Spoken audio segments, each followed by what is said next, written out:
앉으셔서 하나님의 말씀을 보겠습니다. 신약 성경 마태복음 2장 1절 말씀부터 12절까지의 말씀입니다.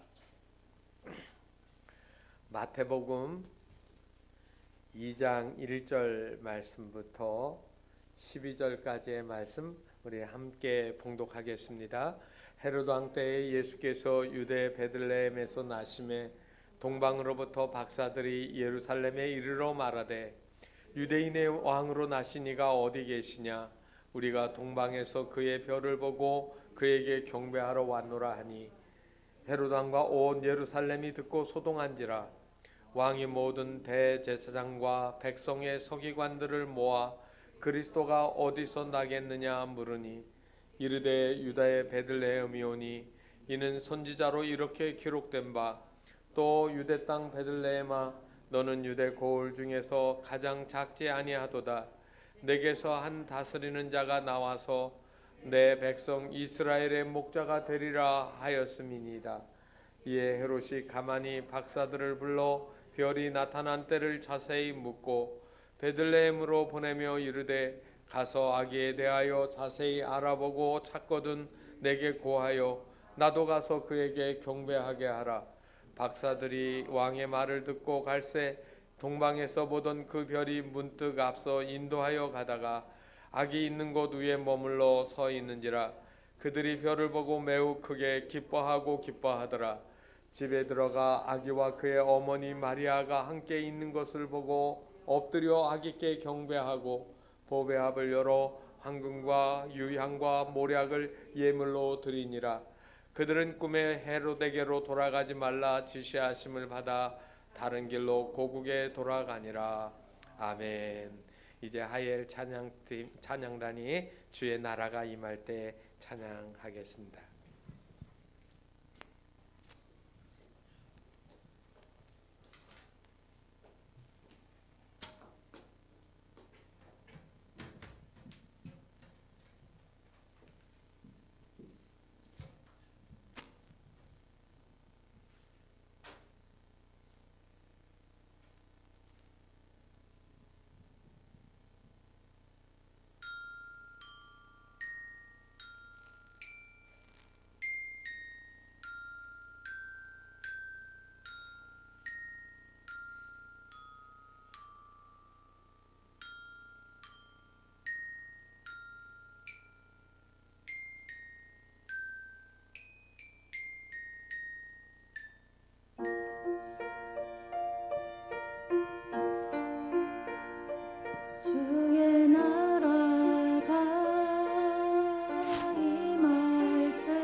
연주회 가면 박수 쳐야 될 때 언젠지 몰라가지고 눈치 볼 때 있잖아요.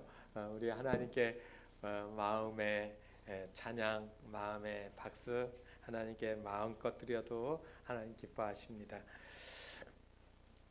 어느 대학교의 간호학과 기말 시험이 있었습니다.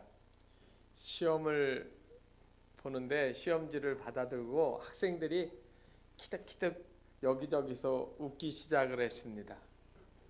쭉 훑어보니까 시험 문제 맨 마지막에 문제가 뭐냐면 아주 엉뚱한 문제였습니다. 이게 뭐냐면 이 강의실 청소하는 사람의 이름은 무엇입니까? 라고 하는 질문입니다.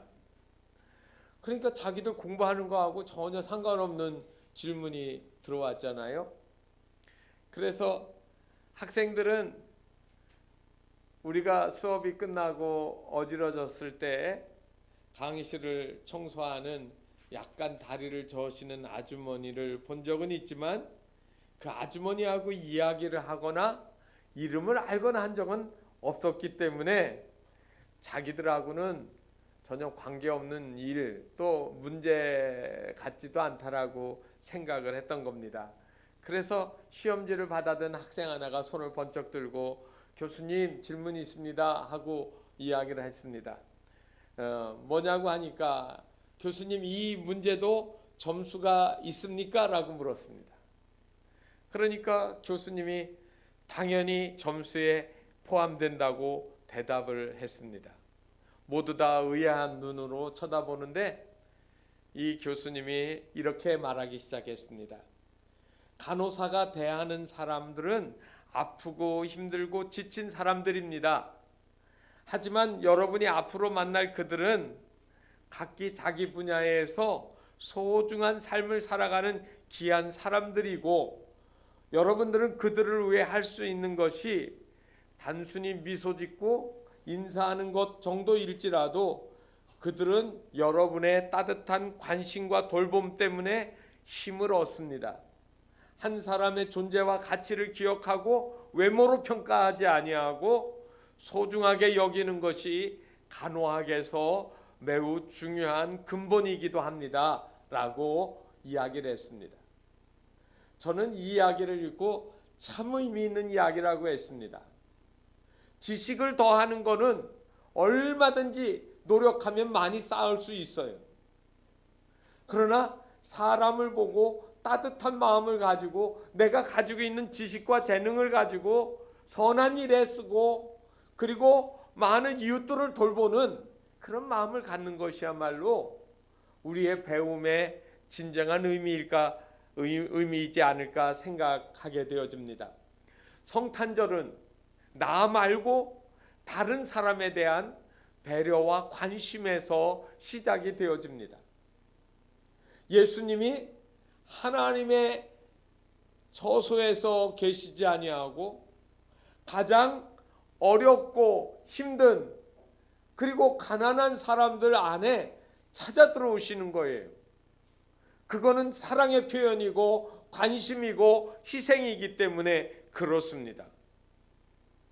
그래서 성탄의 의미는 그러한 진정한 의미들을 깨닫지 못하면 성탄절의 참 의미를 모르는 것이지요. 그런데 오늘날 세상은 예수 그리스도의 오심, 그런 의미, 구원, 희생 이런 이야기 하지 마라. 그래서 메리 크리스마스라는 말을 사용하는 것을 이상하게 천하고 의미 없는 것처럼 여기는 거예요. 메리라는 말은 여러분 즐겁다, 기쁘다 그런 뜻입니다. 그리고 크리스마스라는 말은 영어로 보면 두 개로 나눠줄 수가 있습니다. 앞에는 그리스도를 크라이스트, 그리고 뒤에 MAS는 마스. 이거는 라틴어에서 미사를 가리키는, 예배를 가리키는 용어예요. 그리스도를 예배하는 날, 그런 의미예요. 그런데 오늘날에는 이 메리 크리스마스가 아니고 뭐를 하라고 합니까? 해피 할러데이, 즐거운 휴식일, 공휴일, 마음껏 놀고 먹고 마시고 그리고 그냥 누리는 시간이라고 하는 그런 말을 사용하려고 합니다. 우리는 메리 크리스마스를 찾아야 합니다. 왜냐하면 그 속에 너무나도 많은 하나님이 우리를 사랑하신, 그리고 의미 있고 가치 있는 이야기를 우리가 담고 있기 때문입니다. 올해 성탄절은 다녀보면 별로 특징이 없습니다. 작년 이맘때에 우리 광주시 교단협의회에서 옛날 구 도청 광장에다가 크리스마스 트리를 크게 해놓고 행사를 해서 각 교회 다 동참하라고 이렇게 독려하면서 아주 거창하게 했는데, 올해는 잠잠하고 조용합니다. 거기다 세워놨는지 안 세워놨는지도 잘 느껴지지 않습니다. 여러분, 왜 백화태에서 나타나는 성탄절은 우리에게 크고 화려하지 않을지 모르지만 우리의 한 사람 한 사람 마음속에 진정한 성탄절의 마음이 들어와야 할 것입니다. 제가 학생 시절에 교회에서 꼭 성탄절이 되면 하는 일들이 하나 있습니다. 그건 뭐냐면 선물 교환하게 하는 거예요. 선물을 하나씩 얼마 액수를 정하고 선물을 이렇게 나누도록 그렇게 하는 건데, 그때 그게 무척 많이 신경이 쓰였습니다. 내가 준비한 것이 누구에게 갈까? 그것도 궁금했고, 또 예쁜 여학생한테 가면 더 어떨까 하고 하는 그런 두근두근 거리는 마음이 그 옛날에 있었단 말이에요. 이제 나이가 들어서 선물 받는 게 아니라 주는 일이 일상이 되어지고, 또 선물이라고 하는 것도 별로 그렇게 의미가 예전과 같지는 않지만, 여러분, 이 성탄절이 되어지면 저와 여러분의 마음속에는 선물에 대한 기대심이 조그맣게 자라나기도 합니다. 왜냐하면 자라나는 아이들에게 선물해야 되거든요. 할아버지 할머니가 되면 또 손주한테 선물해야 되거든요. 선물을 무엇을 해줘야 기뻐해야 될까? 선물의 각도가 달라지고 방향이 달라지는 겁니다. 부모님들은 자녀들에게 산타 할아버지 이야기해 주면서 착한 아이에게는 산타 할아버지가 선물을 주지만, 말썽 부리는 아이, 욕심쟁이 심술쟁이에게는 선물을 주지 않는다고 그렇게 얘기합니다. 아마 준우는 그렇게 들었을 거예요. 여러분, 저와 여러분의 선물은 무엇입니까? 저는 성탄절이 되면 꼭 그런 생각을 합니다. 예수님이 우리의 가장 큰 선물이다. 예수님이 우리에게 가장 큰 선물이다. 그러면 여러분, 선물 받으면 우리는 반대로 또 어떻게 해야 됩니까? 받은 거 그만하지는 못해도, 예수님처럼 주지는 못해도 우리도 작은 선물을 주님 앞에 드려야 되잖아요. 어떤 거를 드려야 될까요? 오늘 우리가 마태복음 2장 1절부터 12절까지의 이야기는 복음서 다른 곳 아무 곳에도 나와 있지 않습니다. 이 마태복음에만 나와 있는 동방박사들의 이야기입니다. 그래서 우리는 성탄절이 되어지면 낙타를 타고 이렇게 먼 사막길을 지나가는 그런 실루엣의 사진들을 많이 보게 되어집니다. 동방박사, 여러분, 이 말은 두 개가 합해져 있습니다. 하나는 동방이라는 말이고 박사라는 말입니다. 동방에 있던 박사들, 예수님이 탄생하셨을 때 이 동방박사 이야기를 읽으면서 그런 생각을 했어요. 이 동방의 박사들은 어떤 사람일까? 예수님이 태어나신 곳은 베들레헴인데, 그러면 그 당시 이 가나안 땅에 있는 사람들은 예수님 태어나심을 알지 못하고 있었단 말인가? 그런데 왜 그렇게 멀리에서부터 이 박사들이 찾아왔는가? 그런 생각을 늘 했었습니다. 그러면서 오늘 말씀을 펴면서 제가 이 이야기들을 여러분과 함께 나누려고 합니다. 이 성경에 나와 있는 이 동방의 박사 이야기를 제가 이 헬라어 성경 원문으로 쭉 읽다가 놀라운 걸 발견했습니다. 1절에 있는 말씀이 헤로드 왕 때 예수께서 유대 베들레헴에서 나심에 동방으로부터 박사들이 예루살렘에 이르러 마는데 이렇게 쭉 평범하게 되어 있잖아요. 그런데 헬라어 성경 원문에 보니까 헤로드 왕 때 예수께서 유대 베들레헴에서 나셨다 그렇게 해놓고 바로 그냥 이어진 게 아니라 감탄문이 하나 들어 있습니다. 그 말이 무슨 말이냐면 이두라는 말이에요. 이두. 그러니까 예수님이 유대 베들레헴에서 나셨다. 그런데 이것 좀 봐. 이두라는 말은 영어로 말하면 behold 또는 see 그 말이거든요. 예수님이 태어나셨다. 그런데 이것 좀 봐. 저 동방에서 박사들이 예루살렘에 와서 예수님을 찾잖아 하는 그런 의미예요. 여러분 신기하지 않아요? 저는 성경을 읽다가 우리말로 못 느끼던 그 감동을 받았어요. 예수님이 태어나셨는데 야, 동방에서 박사들이 왔구나. 그러면서 이 박사들이 예루살렘에서 헤롯을 만나고 그리고 예루살렘이 소란해지는데 그때 다시 나왔더니 별이 움직여서 베들레헴에 와서 예수님께 만나가지고 예물을 드리더란 말이에요. 이거를 아주 신기하고 놀랍게 이야기를 쓴 거예요. 여기에서 동방이라는 말은 여러분 터키 여행을 하면 터키가 유럽과 아시아에 걸쳐 있습니다. 그래서 마르마라 해협을 이렇게 끼고 흑해로 넘어 들어가는 그 좁은 수로가 있는데 이거를 경계로 해가지고 서쪽은 유럽 그리고 거기를 넘으면 넓은 그 터키 대륙이 나옵니다. 그래서 그 넓은 터키 그 영토를 터키 사람들이 뭐라고 하냐면 아나톨레라고 얘기합니다. 이 말의 뜻은 뭐냐면 해 뜨는 곳 동쪽이라는 말이에요. 그 사람들이 말에는 어디가 기준이냐면 그 당시 로마 제국의 수도였던 로마 아니면 동로마 제국의 수도였던 콘스탄티노플보다 동쪽에 있는 넓은 땅을 가리키는 말이거든요. 그래서 해 뜨는 곳 동방이라고 그들이 그렇게 얘기했어요. 그런데 오늘 여기에서 말하는 동방은 그 동방이 아니에요.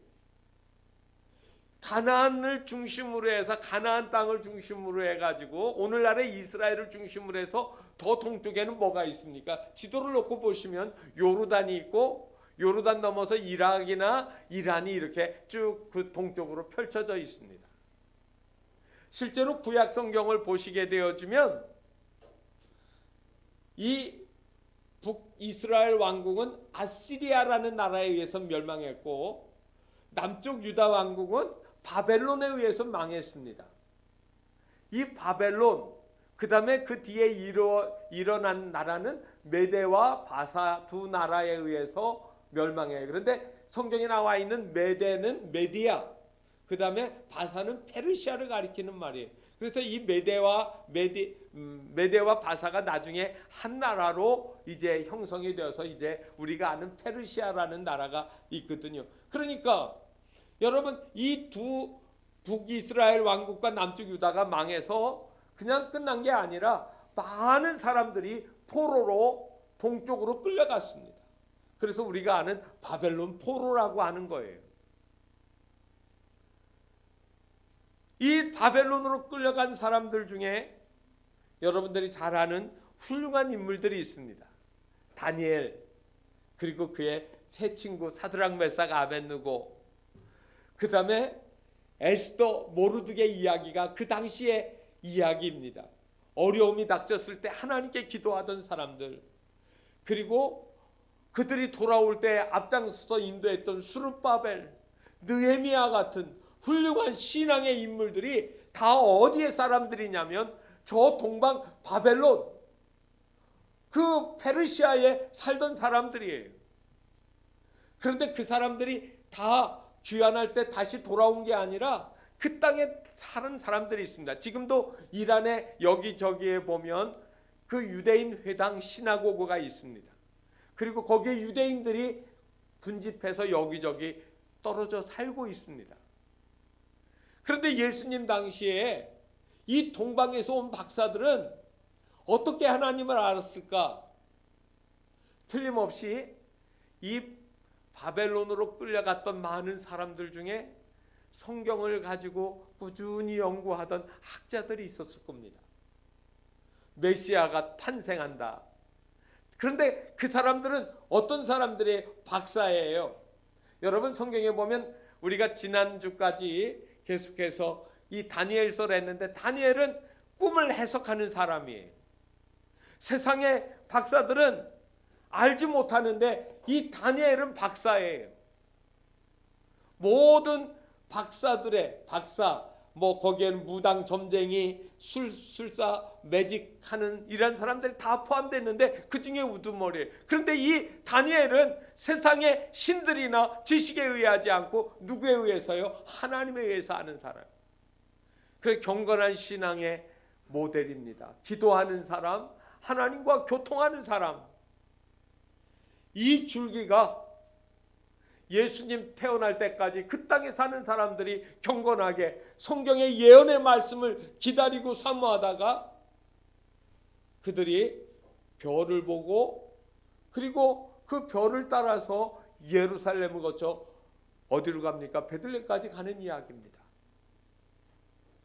그래서 오늘 여기 성경에 나와 있는 이 박사는 원문 세번역 성경에도 보면 거기에다 각 주에 별도로 마고스라고 하는 말을 씁니다. 또는 마귀라는 말도 되거든요. 마귀가 아니고 마귀예요.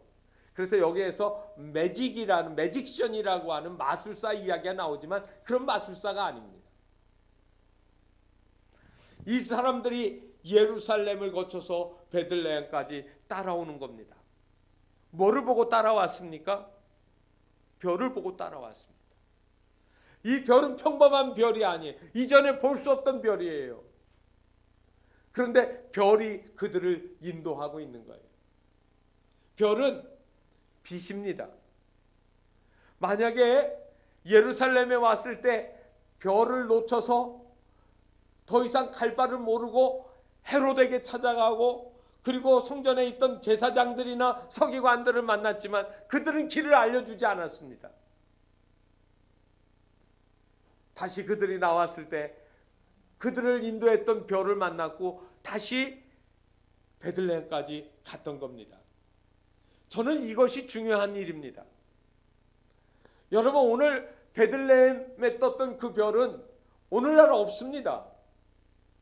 예루살렘을 거쳐서 베들레헴까지 인도했던 그 별은 오늘날 없어요. 그렇지만 우리의 삶에 빛 되신 주님이 우리를 인도하시는 거예요. 저와 여러분의 인생의 빛이 무엇입니까? 나를 이끌어주고 나를 인도해 나가는 삶의 힘이 무엇이냐고요. 많은 사람들이 내 삶의 힘은 내 직장이다, 내 권세다, 내 지식이다, 내 학위다, 별 이야기 다 할 수 있어요. 그런데 하나님은 내 인생의 진짜 별이 무엇이고 너를 인도하는 빛이 무엇이냐라고 물으시는 거예요. 세상의 학문은 공부하면 높은 학문의 세계로 올라 기술도 기술장이 되기도 하고요. 그리고요 직위도 장관 거치고 또 국회의원도 되고 대통령도 될 수 있어요. 그렇지만 그것은 그 빛은 저와 여러분을 하나님 나라로 이끌어주지 못합니다. 죽음으로 끝나는 거예요. 흙으로 돌아가는 거예요. 이집트의 그 높은 피라밋을 보세요. 거기에 죽은 그 고대의 왕들의 시신이 거기에 있습니다. 그들을 천국으로 이끌어주지 못하는 거죠. 오늘 여러분 이스라엘 백성들을 하나님이 긍휼히 여기셔서 그 땅에 생명의 빛이 되어주시는 예수 그리스도를 비추시려고 우리에게 찾아오시는 거예요. 이 빛 때문에 우리는 삶의 의미가 있습니다. 여러분 한국이란 나라가 참으로 어려운 격변의 시기를 건너가고 있는 것 같습니다. 정말로 이 땅은 이렇게 번영하고 잘 살 수 있는 나라가 아니었습니다. 불과 150여 년 전의 이야기들을 보면 기가 막힌 이야기가 나옵니다. 여러분, 한국 땅에 복음이 들어왔던 개신교 최초의 선교사를 누구라고 얘기하죠? 언더우드 아펜젤러 얘기합니다. 언제 들어온 줄 아세요? 1885년 4월 5일 부활주일날 인천 제물포항으로 들어왔습니다. 그런데 그거보다 한 6개월 전에 먼저 이 땅을 밟은 선교사가 있습니다. 이 사람들은 목회자는 아닙니다. 그런데 이분은 의료 선교사예요. 죄중원이라고 하는 그런 의료를 베푸는 병원을 만들고 이 땅의 환자들을 치료하는 그런 선교사로 들어왔는데 알렌이라는 분입니다. 1884년 9월 20일 먼저 한국 땅에 들어왔습니다.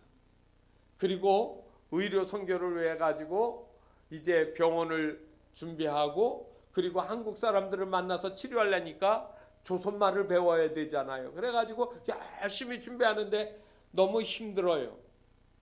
그래서 이 알렌이 11월 달에 두 달 후에 자기 아내를 들어오라고 요청합니다. 아내는 이야기합니다. 난 싫어요. 나는 그 한국 조선 땅에 가기 싫어요라고 거절하는데 들으라고 아주 강력하게 요청을 해서 이 아내가 11월 26일 인천 제물포항으로 배를 타고 다시 들어왔습니다.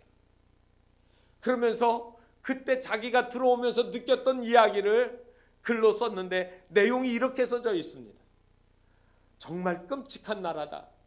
제물포라는 항구의 그 살벌하고 더러운 풍경이라니. 항구에 몰려있는 짐꾼들은 짐승 같다. 더러운 머리칼은 산산이 흩어져 내려와 어깨에 덮었고 그 헐렁한 바지는 또 뭔지 머리를 잘라내고 바지통이라도 줄였으면 좀 간편해 보였으련만 그들에게는 병군이 우글우글하는 것 같고 금방 쓰러질 것 같은 흙집은 겨우 집으로 지붕을 삼고 있지 않는가. 도대체 이렇게 하고 대대손손 이어져 왔다는 것이 참으로 기이하다. 그들의 무지와 목매를 어떻게 다루고 나가려고 내 남편은 굳이 여기까지 왔는지 한심하기만 하다. 사람들은 왜 그렇게 시끄럽고 눈에는 의심과 증오와 대적하려는 공격만이 가득하고 그들은 수많은 가톨릭 신자들을 죽였고 지금도 혹시 기독교인들을 어떻게 해야 될지 의심스러운 눈으로 불을 켜서 보고 있다. 여러분, 이게 그 알렌의 선교사의 부인의 이야기예요. 여러분, 불과 150여 년 전 이 땅은 소망이 없었어요. 그런데 이 선교사들이 이 땅에 찾아와 가지고 이 소망 없는 땅에다가 예수 그리스도의 생명의 빛을 뿌렸어요. 어린아이와 여자는 그 인권조차도 없던 땅이에요. 그런데 여자와 어린아이, 고아와 과부, 나그네까지 무시하지 말고 돌보고 사랑하라는 이 사랑의 메시지를 이 땅의 빛으로 예수 그리스도의 이름으로 뿌리기 시작을 했습니다. 우리는 이 빛 가운데 있는 겁니다. 저와 여러분은 그 베들레헴에 뜬 별은 보지 못하지만 이 죽음의 땅, 소망 없는 땅을 예수 그리스도의 이름에 빚진 자의 마음을 가지고 찾아왔던 그 선교사들 때문에 빛을 보게 된 겁니다. 이 박사들은 예수님께 세 가지 예물을 드렸습니다.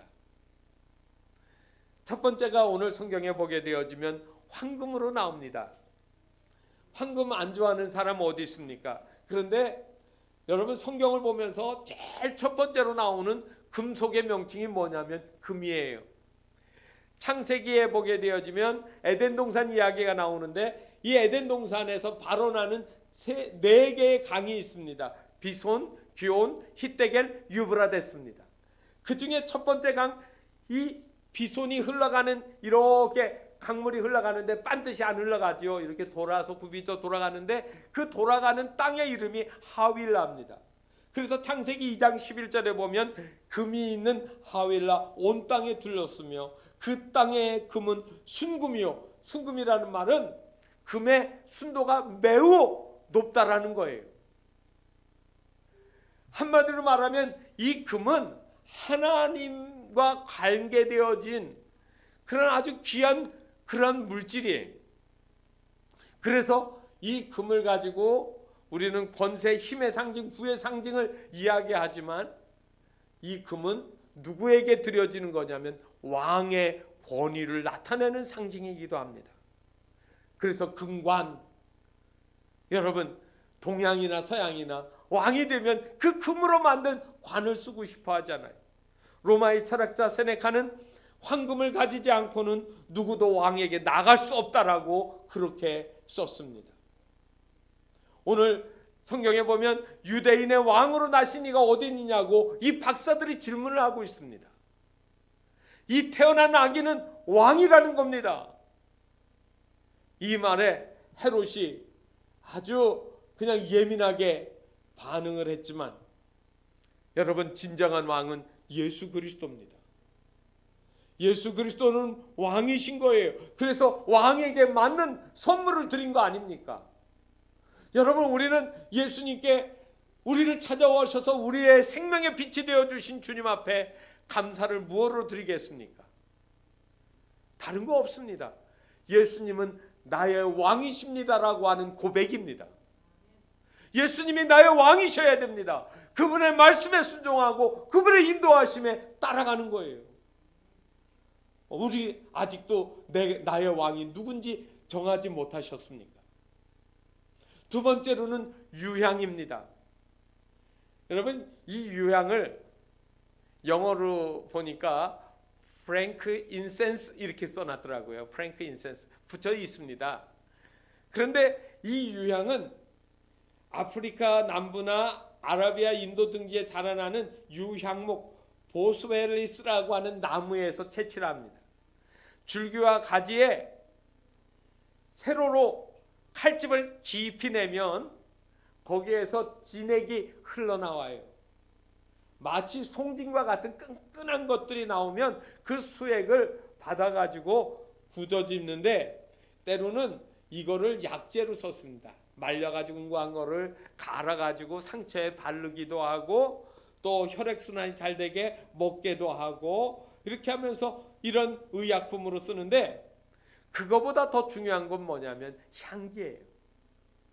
이 유향은 그 향 때문에 여러분 기름에도 그것을 사용하게 되어지면 그 기름에서 아름다운 향기가 나는 겁니다. 여러분 성막에 보면 지성소 안에 그 유향으로 불을 켜서 그 기름의 냄새가 그 성막 안에 가득하게 만들기도 했습니다. 그래서 불에 태워서 그 향기가 그 장막 안에 가득할 때 하나님이 이 성전의 예배를 받으신다는 거죠. 여러분 이 제사장에게 정말로 유향은 꼭 필요한 거예요. 제사장을 나타내는 라틴어가 있습니다. 폰티펙스라고 하는데 이 폰티펙스는 다리를 세우는 자라는 그런 뜻이 있습니다. 브릿지 빌더라는 말이죠. 제사장은 인간과 하나님 사이에 다리가 되어주는 사람, 끊어진 너와 나의 관계를 이어주는 그런 중매쟁이와 같은 거예요. 예수님이 없다라고 하면 예수님이 우리를 위한 대제사장, 영원한 대제사장이 아니면 하나님과 우리 사이가 연결이 되지 않는 거예요. 이 동방의 박사들은 성경을 연구하고 태어날 아기를 찾아올 때 그분은 왕이십니다. 그리고 하나님과 우리의 끊어진 것을 이어주는 제사장이시라고 하는 고백입니다. 여러분 이게 얼마나 큰 선물이에요. 그래서 그거를 예물을 통하여서 고백을 하는 거 아닙니까? 하나님과 우리 사이가 이어져 나간다. 얼마나 중요한지 몰라요. 세 번째는 모략입니다. 모략이라는 이 말을 영어로 써놓으면 MIRRH예요. 그래서 그거 우리말로 그냥 쓰면은 미르 이렇게 쓰거든요. 그런데 영어로 발음하라고 하면 정말로 힘들어요. 뭐 그리고 끝나요. 뭐 뭘 그래요? 여러분 이렇게 사전에 그 발음 나오는 거 들어보세요. 그런데 이 미르는요, 아프리카에서 자라나는 콤비포라 미르라고 하는 나무에서 나온 진액이에요. 이거는 고무수지, 천연 고무수지처럼 생겼지만 이거를 갖다가 물건에다가 이렇게 바르면 여러분 그 안에 있는 것이 도포가 되면 그 안에 거가 완전 차단이 돼서 썩지 않아요. 그래서 뭐 하는 데 쓰느냐면 방부제로 씁니다. 그리고 이 모략은 너무 쓰기 때문에 순간의 고통을 잊게 해주는 진통제와 같은 역할을 하는 겁니다. 그래서 예수님 십자가 달렸을 때 모략을 적신 그 해용을 예수님 입에다가 대어드리려고 했던 거예요. 어쨌든 여러분, 이 모략 속에는 중요한 의미가 있습니다. 죽은 시체에 바르는 방부제를 이제 태어나는 아기한테 드리다니 이 사람들이 나이가 들더니 노망이 났나라고 이야기를 하시면 안 됩니다. 여기에는 예수님이 오셔서 우리 죄를 위해서 죽으시고 부활하실 것을 담아있는 우리의 구주가 되어주신다라고 하는 고백입니다. 왕이십니다. 제사장입니다. 우리의 구주십니다. 예물 속에 그거를 담아서 드리는 거예요. 사랑하는 성도 여러분, 성탄절에 우리는 말할 수 없는 생명의 빛을 우리가 받았습니다. 우리는 주님 앞에 물건으로 무엇으로 드릴 수는 없습니다. 그러나 내 마음속에서 예수 그리스도는 나의 왕이십니다. 나는 주님을 따라가겠습니다. 예수님은 나의 제사장이십니다. 나는 하나님에게 나갈 때 예수 그리스도의 이름으로 나갈 수 있습니다. 이 주님만이 나의 구세주입니다라고 하는 그런 신앙의 고백을 여기에 다 담고 있는 겁니다. 제가 마지막으로 성탄절이 되어지면 산타를 이야기하는데 진짜 산타는 예수님이거든요. 그런데 이런 글을 봤습니다. 예수님이 산타보다 더 좋은 이유, 너무 예수님을 잘 설명해야 했습니다. 산타는 북극에서만 살지만 예수님은 어디에든지 계시다. 산타는 설매를 타지만 예수님은 물 위를 걷기도 하고 공중을 구름을 타고 다니시기도 하신다. 산타는 1년에 딱 한 번 오시지만 예수님은 언제나 어디서나 우리와 함께 계시다. 산타는 불청객으로 굴뚝을 타고 들어오지만 예수님은 우리 마음 문을 여시고 두드리셔서 우리 속으로 들어오신다. 산타에게는 툭 튀어나온 뚱뚱한 배가 있지만 예수님은 사랑으로 가득한 심장을 가지고 계시다. 산타는 줄 게 별로 없으면 허허허 하고 웃지만 예수님은 늘 마음속 깊은 곳에부터 흐르는 기쁨을 주신다. 산타는 울면 안 된다라고 말하지만 예수님은 내 모든 염려 근심을 다 내게 맡기라고 말씀하신다. 산타는 장난감만 나눠주지만 예수님은 진짜 생명을 주신다. 산타는 우리가 크리스마스 트리 밑에 선물을 놓아두지만 예수님은 우리의 선물이 되어주셔서 나무 십자가에서 죽으셨다. 너무너무 멋있는 글이었습니다. 여러분, 이 성탄절을 기다리는 우리의 마음속에 주님, 그렇습니다. 주님은 나의 왕이십니다. 주님은 나의 제사장 되시고요. 주님은 나의 구주십니다.